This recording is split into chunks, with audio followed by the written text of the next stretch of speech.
Well, we decided we would do some more about a relationship with God. And I'm going to talk about one that maybe goes counter to lots of our lifestyle. I want to talk about silence. We like to have some noise around. We turn on the car, no music. I watch kids, people who are talking to me, and they're listening to music while they're talking to me. And they said, I can hear you, Pastor Dan. But they've got sound coming in. I have been afraid of silence in my life too.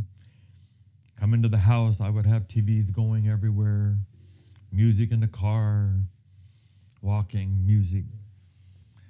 But God has this thing where he says, be still and know that I am God.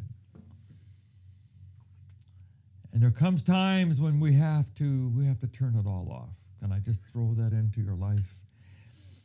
Yes, it's possible to walk down a crowded street with noise everywhere and tune into the voice of God. Yes, it is. But at least once in a while for us to hear God the most clearly. It cannot be while the football game is on. It cannot be while we're in the middle of a bubble of people talking. Probably not going to be in the middle of a party or in a restaurant with a lot of people. God doesn't choose to shout most of the time. He talked about Khrushchev. He took a shoe off and pounded the table. God doesn't pound the table. He doesn't say, now hear this. It's a still small voice. So if we're not silent, then we have a hard time hearing God. Are there things you can do to make God louder? Yes, you can read the Bible more and God will get louder. You can be around godly people and God will get louder, yes.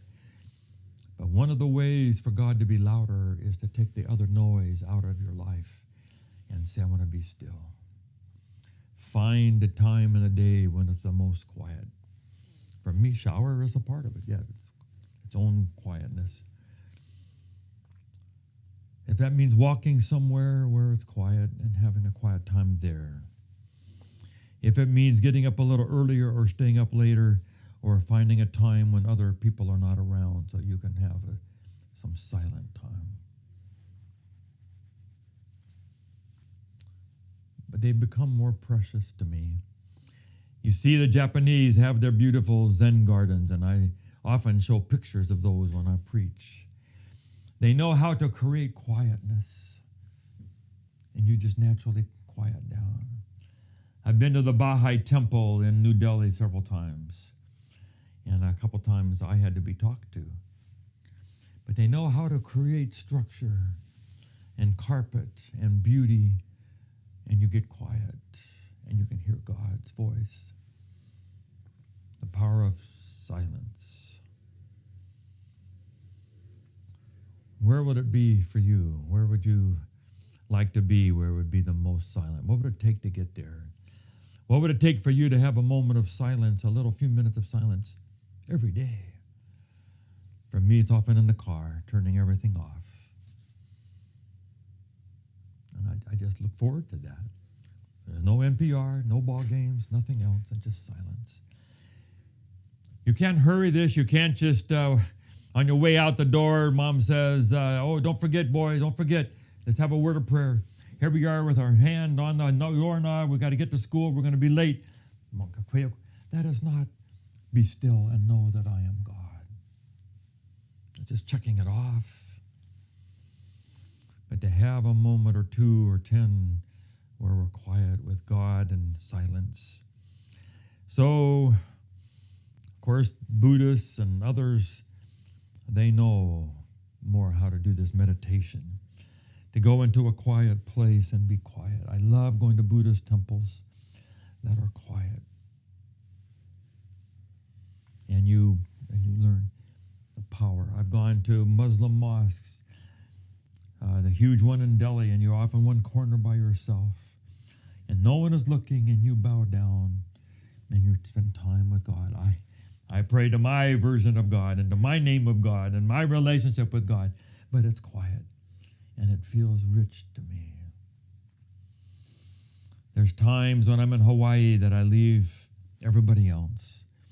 and I head down the beach, and I just walk in the shallow of the water.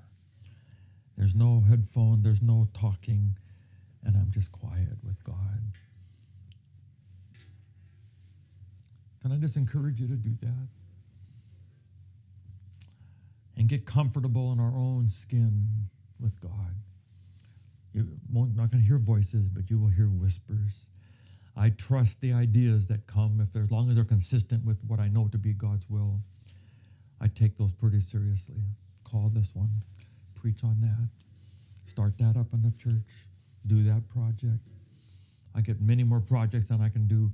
I have to have some quiet time when I sift them. Say, God, what do you want me to do? And God will come.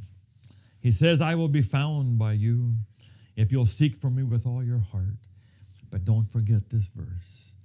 Be still and know that I am God. And the Holy Spirit confirms to our heart that we're hearing God, that we belong to God, that we have a place in heaven with our name on it because we're still. I love it. I hope you'll do it. Make a practice of it. Read Richard Foster, his chapter on silence as a spiritual discipline with God. God bless you all. This is Spotlight. Thank you for watching Spotlight. We're so excited about this. We hope that you'll subscribe and so you'll get all of them. And please just forward it on to others and tell other people about it. And let's just see what kind of an audience we can get for these messages of Spotlight. God bless you.